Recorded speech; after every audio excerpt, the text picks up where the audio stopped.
Ah, avant de temps la Bible, pour dire que nous sommes faibles. Les Congolais, quand tu lui montres la croix, tu lui montres le chapelet, tu lui parles d'un verset biblique de la Bible, oh non, vous savez, Dieu, c'est le pardon. Quand Moutamba était là-bas à l'Assemblée, il a dit que non, un problème administratif, il a dit qu'il sera obligé de démissionner. Il n'avait pas le pardon de Moutamba. Ça, c'est visiblement, si vous avez suivi ça, il leur a dit que non, c'est une session budgétaire. Et puis avec l'IAU, on va voir comment vous citer, vous les jeunes. Je vous avais dit que ce sont les jeunes qui ont signé, non? Donc, Kamera Landarabiso. Maintenant, comment tu essayes de corrompre visiblement devant le monde entier? Tu veux corrompre les jeunes, nous écoutons ce que tu dis. Tu veux corrompre les jeunes ouvertement dans l'hémicycle à l'Assemblée. Et puis il vous lit même un verset. Plus qu'un caméléon, parce qu'il sait que vous croyez en Dieu. Et puis il vous demande pardon. Non. Le pardon se demande à la maison. Ici, c'est une nation de 120 millions. Tu n'as pas bien dirigé. Tu as corrompu les gens. Tu es contre Tshisekedi dans tout ce que Tshisekedi dit. Quel pardon? Le pardon fera quoi? Un rebelle à l'Assemblée, même cette maman de Mounongo est partie accueillir les rebelles Napoto à Zongi. Rien n'a été fait à l'Assemblée. Lui-même, en Afrique du Sud, on a dit qu'il était en contact avec les gens qui n'étaient pas dans la réunion de Tambobeki. Tout ce que Tshisekedi dit, tu es contre lui. C'est aujourd'hui qu'il commence à dire que non, moi là, j'ai toujours parlé pour le Congo, j'ai condamné les Rwandais visiblement. Non? Tu peux condamner visiblement dans tes cœurs, tu es avec eux. Nous connaissons, non? On dit, hein, ne faites pas ce qu'ils vous disent. Il faut regarder à leurs actions. Voilà. Donc, ton histoire est terminée. Papa, Basilicité, quand il a fait ce discours-là, il a fini son discours à l'Assemblée. Les gens qui acclamaient là, ce sont les gens qui l'ont amené. Des bandits qui payent l'argent, votre argent, qui donnent à quelques députés, des bandits. Les gens qui n'ont pas d'intelligence, qui ne peuvent pas défendre, mais qui sont là avec les makofi, le makaku, qui viennent à l'Assemblée, qui veulent se battre à l'Assemblée. Oh, c'est comme ça que vous nous traitez. Vous voulez faire tomber VK. Est-ce que vous savez... Kaka? Et comme makofi sous-souté, ici, ça n'a rien à voir avec les makofi. Ici, ça a à faire avec la République. Vous n'avez pas bien dirigé l'Assemblée. Vous sautez, c'est fini. Vous ne pouvez pas commencer à nous parler des makofi et de tout ce que vous voulez faire. Non, ce n'est pas ça. C'était vraiment... Ah, c'est pas possible. Regardez un peu. Suivez.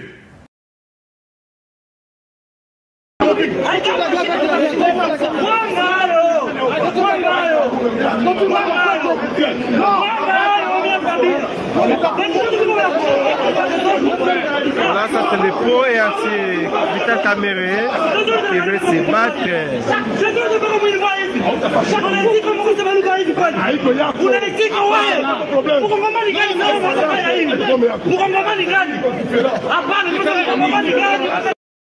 Arrête d'abord là-bas. Imaginez-vous, vous les peuples congolais, que ce qui se faisait là, c'était fait en Chiluba. Vous allez dire quoi? Mboko Yokomika Yabaluba. Là, c'est en Swahili. On ne dit rien. C'est les Swahili entre eux qui sont en train de se disputer. Ce sont eux qui ont amené la pétition. Ce n'est pas les Baluba. Vous êtes aventuriers. Laissez-nous tranquilles. Ce sont les Swahili. On a une fanya hivi. Ouais. Bon, bête. Mou combat et tout. Mou pican et tout. Mou ponone. Moi, je suis d'accord. Mou ponone et tout. Tu vois, les gens, on leur donne l'argent. Ils sont là-bas. Ils commencent à se battre. Et comment vous voulez mettre la pétition? Comment vous voulez que VK tombe? Voilà. C'est fini pour Vital Kamere. 262 signatures pour pétition de la destitution. Il y a Vital Kamere. Nine zali kolekana. Mbote na bino bandeko. Ba papa. Mbote ba mama. Mbote balandi. Il y a chaîne Nabiso de partout, à niveau international. Andeko ya diaspora, Kirimo Bimba, Obozali ko Nabiso. Awa, bonjour, père, bonsoir. Alors, Bandeko, Tokoso Nabino, sujet à l'ordre du jour. La destitution, il y a Vital Kamere Bandeko. Vous savez, Bandeko, Vital Kamerhe, tellement qu'il a marché à contre-courant. Le loi c'est fini. Alors, très chers frères congolais, Bandeko Banamboka Congo, je vais vous révéler le pourquoi il y a destitution Vital Kamerhe. Parce que moi, mon député. Et nous allons vous dire, ni vraiment pour que Kamerhe a la destituer. Bandeko, plusieurs révélations. De Tchouéoué, la France, l'Assemblée nationale, l'Afrique du Sud, au Boyokaki, Hippolyte Kanambe, Boyokaki Binomoko Bandeko Congolais, Nenge Tabumbeki avait mis son nom parmi ceux-là, où les Seigneurs qui va participer à la réunion, à niveau il y a Afrique du Sud. Alors Bandeko, nous allons vous révéler pourquoi il y a des situations, il y a Vital Kamerhe. Parce que, oh, Tokoyoka, oh, le quoi, ce qui acharnement, il n'y a rien d'acharnement. Bandeko Congolais, il s'agit de faits. Voilà Toko Solo là. Et puis, dans Souka émission, Bandeko, parce que nous avons qu'un seul sujet. Mais dans Souka émission, je vous dirai, Bandeko Congolais, voilà pourquoi je demande votre patience. Je vais vous dire le plan B des États-Unis d'Amérique bloqué par le Qatar. Déjà, l'Amérique a déjà à agir contre le Rwanda. Mais le Qatar a bloqué. Alors, qu'est-ce qui se passe maintenant au Congolais au niveau de l'Assemblée nationale? Alors, vous permettez déjà de commencer par aimer notre émission et partager les liens. Bandeko, pour nous encourager, Molobeli, il y a 15 millions de morts, 500 000 femmes violées. C'est ça qui nous a poussé à courir dans les médias. Bandeko Congolais, c'est la colère. Bandeko, tellement que nous sommes infiltrés dans le niveau de Kosakanate. Infiltrés. On nous a mis à genoux. Pourquoi? Parce que Baïbaï est trop puissant. Nous sommes puissants, Bandeko. Voilà pourquoi on nous a mis à genoux. Puissant dans Nyonso, dans la culture, dans les ressources. Quand la Bible lobby que le peuple est puissant, dans le livre d'Ésaïe, même le musulman, c'est écrit dans le Coran, même dans le judaïsme, c'est écrit, même chez les chrétiens, c'est écrit. Dans l'écriture sainte, on a reconnu ces pays-là où ils ont traversé la fleuve. Et voilà le pourquoi on ne laisse pas les Congolais libres. Cause ya combat na biso lelo yangwana. Alors Bandeko, il ne restait que Vital Kamerhe pour qu'il soit destitué. Vital Kamerhe aujourd'hui Bandeko, il ne restait que lui. Alors voilà, nalobaki bien que na kota na mama la likamome. Je vous demande d'aimer l'émission. Commenter l'émission kaka. Je soutiens la destitution de Vital Kamerhe. Et puis, comment je soutiens le président Félix Antoine Tshisekedi parce que tu as Moussika. Vital Kamerhe, comment on a tangué sa biso maya misu. Lorsque tu as quitté sa première libération, Wana Kondo et Tshisekedi qui vivant. Vital Kamerhe a été tambola pour recevoir Hippolyte Kanambe alliance Joseph Kabila. Aboyi koya kosangana biso. Et Tshisekedi a bien racaillé Léon. Alors aujourd'hui, Vital Kamerhe, c'est fini pour lui. Mais, résistance aux Allemands. Vital Kamerhe a nommé accompagné le bonsoir de combat député. Je vous demande pardon. Oh, bon, de situer si je ne me suis mal comporté, le bonsoir Nabino, Nazali Koseng Nabino, pardon, Vital Kamerhe a demandé pardon. Si vous me permettez, je peux vous le lire. Oyoka, le pardon, il y a Vital Kamerhe devant ensemble. Mais Awato Koloba, pardon, Wana. Même Moutamba aussi avait demandé pardon. Et pas à Banani, et pas à juge. Bandeko, si vous vous souvenez, bah, souvent, bah, il y a déjà, dans le baka et le cool. Que Constant Moutamba Zali n'était ou à Bombizamba. Bandeko, j'avais dit cela, que Nassima procès à Constant Moutamba. Je pense que Bandeko Balandaki, Bako Pesanga a raison. Maintenant, il y a un événement en ce moment. Il y a un Vital Caméra nous pardon. Et après, à tenir ma propos tel que je suis en train de le réciter tout de suite. Caméra Lobby Boye. Il s'agit d'un exercice parlementaire légitime qui témoigne de la vitalité de notre démocratie. Mais cette initiative devait être considérée à la lumière des avancées notables enregistrées dans la prise en charge des principales préoccupations soulevées et aussi au regard du contexte particulièrement que traverse notre pays. Je pense que vous avez Vital Kamerhe. Alors, que non, Ndengemboka, situation Boka Eleka, Botika Ngananu.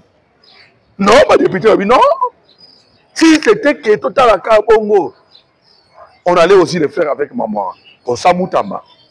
Parce que la population, Boyaki, que Moutamba a arrêté. Population Boyaki. Alors ça c'est déclaration à Vital Kamerhe. Yoka Yokoloba Soussou. Yoka met en compagnie pardon au Vital Kamerhe à Sengi. Je vais vous le lire. Yoka Lobi Boy. Abisi Bangona nous va tenir compte dans le contexte politique où ils sont dans moment Oyo. Ainsi situation sécuritaire dans le niveau de la SARDC. Et puis il vient maintenant encore, il revient pour dire ceci. Alors, s'il y en a parmi vous ceux qui se sont sentis froissés, heurtés, dérangés de quelque manière que ce soit par ma conduite ou mes propos, qui daignent accepter l'expression de mes regrets le plus sincère. J'implore leur pardon. Vital Kamerhe s'adressant aux députés nationaux. Bandeko, je demande maintenant vos commentaires. Awawa. Êtes-vous d'accord na pardon? Oyo, Vital Kamerhe. À Sengi Bandeko, député. C'est à vous maintenant de répondre si vous êtes d'accord. Alors vous allez comprendre qu'il a commencé d'abord par leur dire que dans le moment où il y a un contexte politique et permet de traiter. Bandeko, vous savez, lorsque Vital Kamerhe a un contexte politique, qu'est-ce qu'il est en train de dire à Oji Sahalobani? Il a voulu simplement dire que je suis ici que vous, là où rébellion est allé, alors Totik attaque. Voilà maintenant, ça ouvre le débat. Et Fungoli débat Bandeko Congolais. Alors que pensez-vous? Voilà pourquoi je suis en train de vous poser la question. Pour Nabino, voyez-vous que Makambu Oyo, Touti Kolobaya, sur Vital Kamerhe, sur destitution, et ils allaient dans le lien. Na Makambu Kolokana essai. Alors Bandeko Koloka, mais en coupa. Alors les événements, na ko betabilo masolo ndenge événements ezali ko avancer en même temps gouvernement Judith Suminwa bayaki ba déposer pe auto benga budget ya exercice 2026 où ezali na chiffre à 20,3 milliards de dollars. Normalement septembre où ezali vraiment ezaka exercice ya budgétaire pour que ba députés nationaux ba koma na ko voter pour sa approbation na bango na budget oyo exécutif national ya kinango. Voilà, madame Judith Suminwa a comment qui peut aérer bango. Mais après, qu'est-ce qui s'est passé, Bandeko? Makambo ekoyinda nde na sima. Kamerhe pensait que Ndenga Senga qui pardon c'est fini. Que Makambo esili. Njoka nde Makambo esili te. Ba député pétitionnaire oyo bazwa ki na pétition na bango wa tozolo ba Crispin Bindule oya uta quand même parti na Bandeko. La vidéo elle est là. Bandeko ba keti na bureau pour na ko déposer sikoyo la pétition oyo na ba signature nyonso na Bandeko nyonso de sorte que va obtenir destitution à Vital Kamerhe par les votes. Et que ça par révolte. Alors, cela m'a amené à réfléchir que mon numéro de Vital Kamerhe ça qui na dosa ko sa mutamba. Élection c'est que ça là il y a bulletin de vote. Mais il y a même qui élection à main levée. Ah, c'est quoi le comité na yi? Est-ce qu'on dit que bah ça la fait élection, il y a main levée. Alors bandeko wana na koloba. La Bible dit que c'est que l'homme a semé, il y a un monde à récolter. Ce que l'on masangu, bandeko matakita, okobuka masangu, non obuka mon côté, obuke belé. Il avait refusé Constant Moutamba, balekana vote, il y a bulletin. La poursuite judiciaire, il y a Constant Moutamba. Et qu'il y a qui mangu. Alors bandeko. Arrivé dans le bureau local, les députés qui ont signé la pétition contre Vital Kamerhe n'ont trouvé personne au bureau de ces derniers pour déposer leurs demandes. Les portes étant fermées. Bandeko. Donc, ndenge toza boye, Kamerhe même va tourner dans l'assemblée, va pirier. Parce que les députés vont pour déposer. Ndenge uti koyo kangai, na bureau va déposer leurs demandes. Il y a des institutions à Vital Kamerhe. Ils entrent, ils trouvent personne. Bureau fermé. Oh non. Awa bureau et kofungwama. Voilà maintenant bandeko. Là vous pouvez voir la vidéo dans la oyo. Crispin Bindoule, il est là.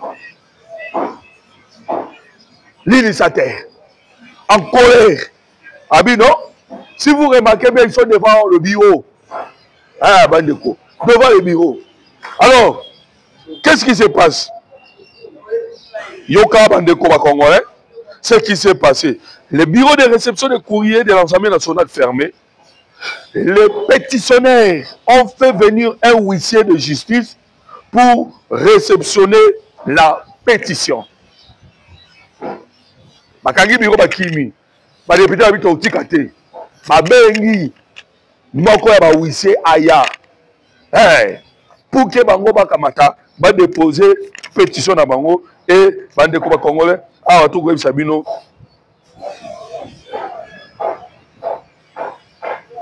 Ba vandeli Vital Kamerhe coussin. Ndenge to bakala lingala. Les députés sont là. Ils ont dit qu'ils ne rentreront pas. Alors Kamerhe a dit que ça dit qu'on souffrait le chaud et le froid. Mais en fin de compte, il a compris que Awawa Amata Kita. Ils ont déposé document, ils ont déposé demande pour l'institution. Alors vous comprenez que c'est fini pour Vital Kamerhe.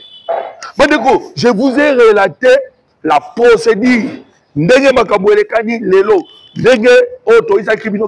Le rentrée parlementaire est cause à la show. Voilà ce qui s'est passé dans le journal Lelo.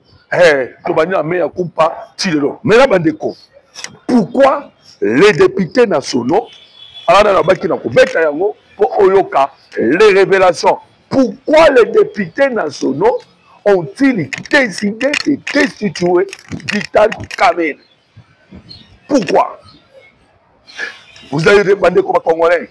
D'abord, France, Naba journaux na bango, bazali déjà kolobaki, et allez acharnement. Alors vous comprenez déjà. Tous les médias, oh non, ils ont makamambongo, bango bakeko na mamambongo. Je vous dis pourquoi il y a des situations Vital Kamerhe. Il y en a qui disent que non, bien beaucoup là nous Vital Kamerhe, avant déjà pour souligner le Kouana, que oh non, awa on est beaucoup mona, ngai Vital Kamerhe mbongo ba pesa ça au kate, même ba député ba bureau ils ont un papier déprécateur. Vous imaginez que l'Assemblée nationale ils ont un papier déprécateur. Et vous allez maintenant constater bandeko que mbongo bazwaka.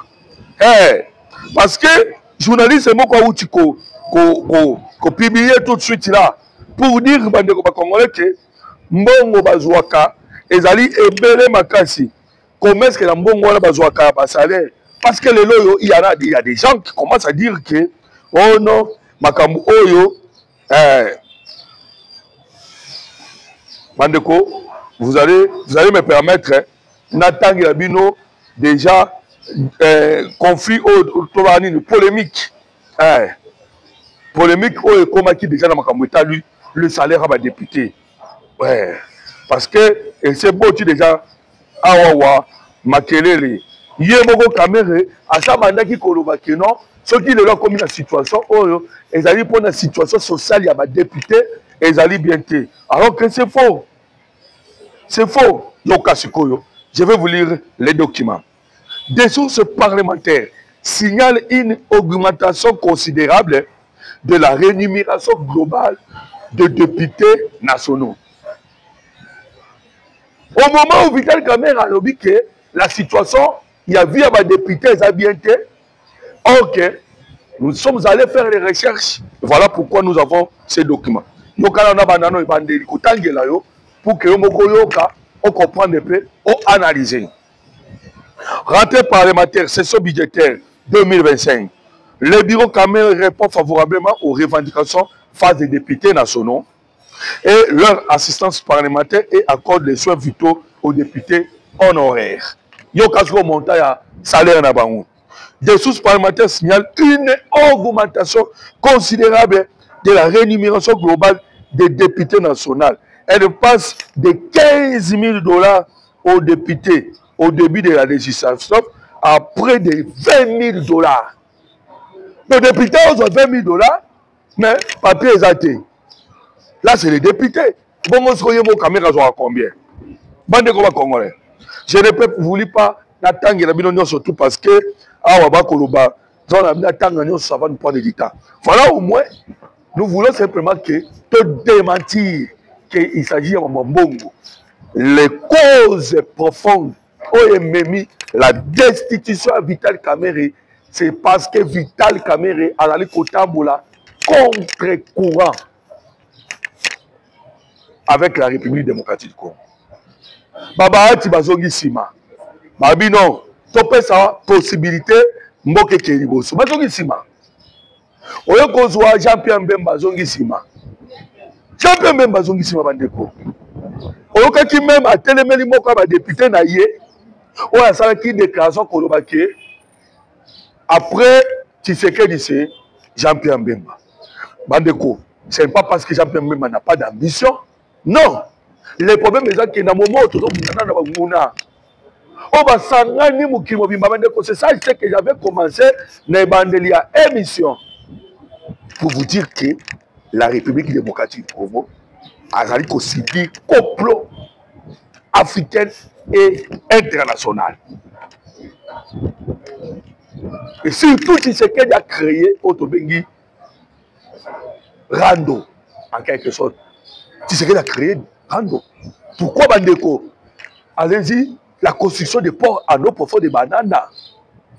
La récupération des 6 titres miniers où ils allaient pour représenter 40 000 kilomètres carrés récupérés. Déjà, combien nous avons conflit? Et nous autres, qu'est-ce que nous pouvons faire? Alors les gens ont compris que Awabi autres c'est le Tshisekedi Mabou. Mais Kamerhe était Kamerhe a tambola côté quoi? Akendaki na mama francophonie. Tshisekedi alongwe na kanda makama francophonie. Alongwe na kanda parce que Macron na bango nyonso bandeko. Baboyi kotanga conflit à République démocratique du Congo. Hein? Tellement que dans la tête, j'allais vous dire le document na uti kotanga. Okoyoka malili na nzoto. Okoloba Azambe, pourquoi on a humilié notre pays comme ça? Pourquoi on a humilié mon amboka Congo? Ce que vous document comment les Rwandais ont utilisé viol sexuel comme arme de guerre. Bandeko, viol. Quand je dis viol, viol sexuel, kaka, ma maman, ma papa, bandeko. Je vous dis que on nous a humiliés dans des crimes au Koboué. Et aujourd'hui, nous avons eu mon amboka, Félix Antoine Tshisekedi Tshilombo. Mettons nos égaux pembeni. Mettons tout ce que nous pensons pembeni, soutenons-les. Tout soutenir rien. Pour que la paix est revenue dans l'ex de la RDC. Vous imaginez, Ce qui s'est passé à la CRDC. Mais Vital Kamerhe a choisi de marcher contre quoi? Ni rebelle à Komina na Katanate, il y a Sabimaki, n'aperçoit. Lui, le président, il y a Assemblée nationale, une institution, qui peut contredire rien. Et pas porte-parole à l'armée. Vous imaginez? Porte-parole à l'armée à l'objet. Et le gros président Assemblée nationale a le Kouta. Tout ce qui a été. Ailleurs, sous qu'on fabriquait 318 personnes. Bakoufi. La qui s'habille sur acte de décès. Vous venez à contredire. Bandeko. Ah, ou à ma cabou, tu as un avion. Bon, tu as un bandeko à Congo. Mon cousin Boka a roulé le colobo. Oh, dans la vidéo, dans le numéro de téléphone, pour la bandeko congolais, benga, tu peux ça. Bandeko. Le directeur général à RVA Wana Zaki dans l'Assemblée nationale. Babengi ça qui est pas mon comme député. À s'expliquer dans les compétences là. Avant même avion coma. Il a défendu ce monsieur parce qu'il est de même coin. Nayemoko Vital Kamerhe. Alors vous comprenez que il a tellement excellé dans Makambu autre outil Kolobalabino ya contre courant. Maxime Prévost outil Koya. À Komika Kaboy. Au moment où réaliser Nabiso, et les autres, Nabiso que tout ça le dialogue. Et le dialogue, c'est tout ça, il faut un dialogue inclusif. Mais Congolais. Et puis dialogue tout ça là, il faut le processus de Washington et si là, il y a deux Kima. Oui, il y a un Kima qui processus à Doha. Quand c'est Vital Kamerhe a dialogue inclusif.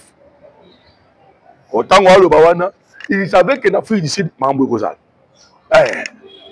Il y a mon copain sur ce l'Afrique du Sud. Autant Vital Kamerhe m'a Afrique du Sud et lui-même il s'est retrouvé encore en Afrique du Sud. Bandeko. Alors, Bino, Naïm Sakabino, tant que nous sommes Bandeko, Banamboka Congo, et maintenant nous émission Nangaï. Partager les liens. Nabi Sarabino Tanguno surtout que Mokozambo Kayo Kaka peuple. Ayo Kaka peuple. Nde komo kabenga bime nde komo loto. Bino penati sekedi. Toyebisi ye kabwana na kamera yo Kaka te. Tobaye na biso tolembi. Le loto komi wapi. Le président Tshisekedi appelle ça Katan. Je voulais demander Korangaï. Après ça, il peut voir la chose, mais après ça, le temps. Mais moment opportun qu'on décider. N'est-ce pas le lot aussi? Caméra à quoi yate?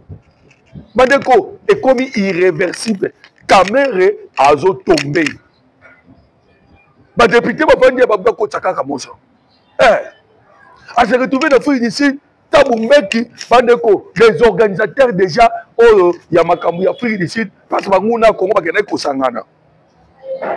ils avaient déjà cité son nom. Alors, il n'y a rien d'acharnement.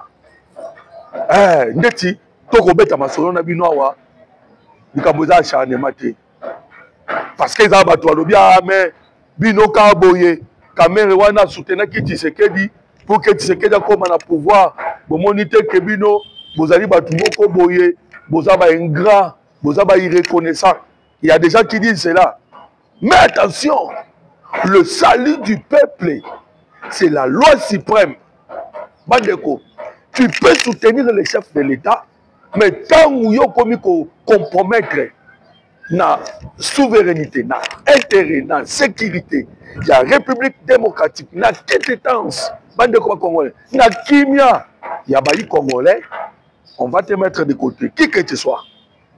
Pourquoi? Parce que la République, elle est colon à Bino. La RDC, elle est colon à Moutoutou. Alors, tout Congolais est obligé à se soumettre. Bandeko Congolais.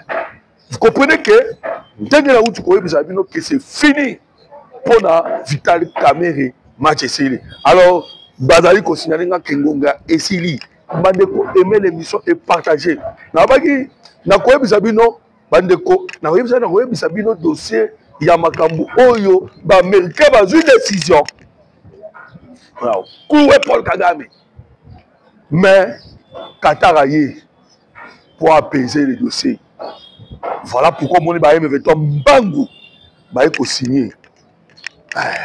Ils ont signé hier pour que Maramouta la libération des prisonniers. Alors Bandeko, na koya sous lobby sikoyo pour na kote na bino dans le détail oyoka nini vraiment ezali kolekana na situation ya est ya République démocratique du Congo. Matondo mingi na bino bandeko bozalaki ebele botondaki ebele bolandi biso en direct na chaîne na bino bolingaka mingi. Partagez l'émission pour que bandeko nyonso tubayeba o ezali kolekana na République démocratique du Congo, mboka ya papa, mboka ya maman. Aimez mon émission. Et puis, commentez sur la destitution de Vital Kamerhe. Numéro de son téléphone sur le plus 143 89 40 330 80. Que Dieu vous bénisse.